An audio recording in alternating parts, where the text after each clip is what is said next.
CGL की तैयारी करने वाले हर एक दूसरे एस्पिरेंट को वोकेब में परेशानी आती है कि वोकेब को कहां से पढ़ना शुरू करें, डेली कितना पढ़े। हम वोकेब पढ़ते तो हैं लेकिन भूल जाते हैं, लंबे टाइम तक इनको याद नहीं कर पा रहे हैं। इन सभी पॉइंट्स पर अपन डिटेल से डिस्कस करेंगे। नमस्कार दोस्तों, मैं राकेश स्वागत करता हूं आप सभी का आपके अपने यूट्यूब चैनल पर। सबसे पहले बात करें कि वोकेब कहां से पढ़ना शुरू करें और डेली कितना पढ़े।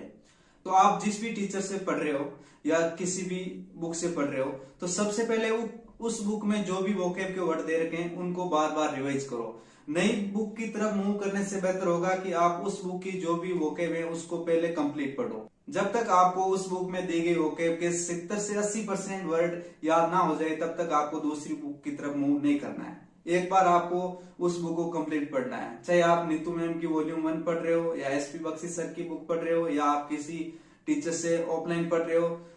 फिर आपको क्या करना है, प्रीवियस ईयर की तरफ मूव करना है। प्रीवियस ईयर की जो भी वोकेब आ रखी हैं उनको याद करना है। इसमें आप किरण पब्लिकेशन की हेल्प ले सकते हो या फिर एक ब्लैक बुक नाम की मार्केट में बुक आती हैं उनसे पढ़ सकते हो।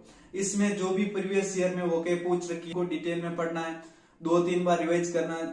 आप 3 से 4 बार जब इसको रिवाइज कर लोगे तो आपका ये आसानी से याद हो जाएगा। तीसरा और महत्वपूर्ण इंपॉर्टेंट पॉइंट ये है कि जब भी आप मॉक टेस्ट दो या न्यूज़पेपर रीडिंग कर रहे हो या कोई नोवेल पढ़ रहे हो, तो आपको जो भी वर्ड नया लगे, आपको ऐसा लगे कि ये वर्ड मैंने कहीं भी नहीं पढ़ा अभी तक, तो उस वर्ड को आप एक नोटबुक में नोट कर लो। यानी आपको एक वोकेब की अलग नोटबुक बना लेनी है और उसमें उस वर्ड को नोट कर लेना है।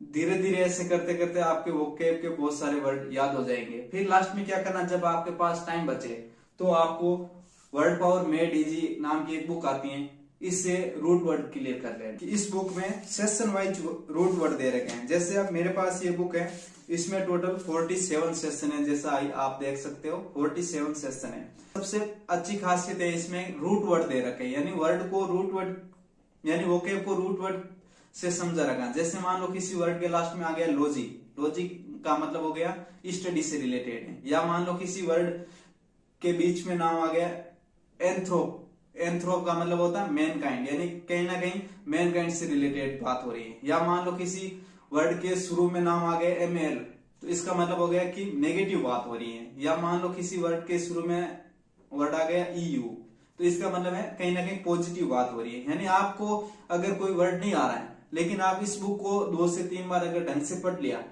तो आप रूट वर्ड से उस वर्ड को आसानी से समझ सकते हैं कि ये वर्ड नेगेटिव बात कर रहा है या पॉजिटिव बात कर रहा है। यानी आपको फिर सिनोनिम्स और एंटोनिम्स में ज्यादा दिक्कत नहीं आएगी। आप उस वर्ड को देख के और उसको टुकड़ों में तोड़ तोड़ के, मतलब रूट वर्ड के थ्रू उस वर्ड को आप समझ सकते हो और फिर उसका आप ऑप्शन एलिमिनेशन से आंसर भी आसानी से दे सकते हो। ठीक है दोस्तों, फिर मॉक टेस्ट और न्यूज़पेपर में जो भी आपको नया वर्ड मिले उसको बार बार उसको नोट कर लेना और बार बार रिवाइज करते रहना।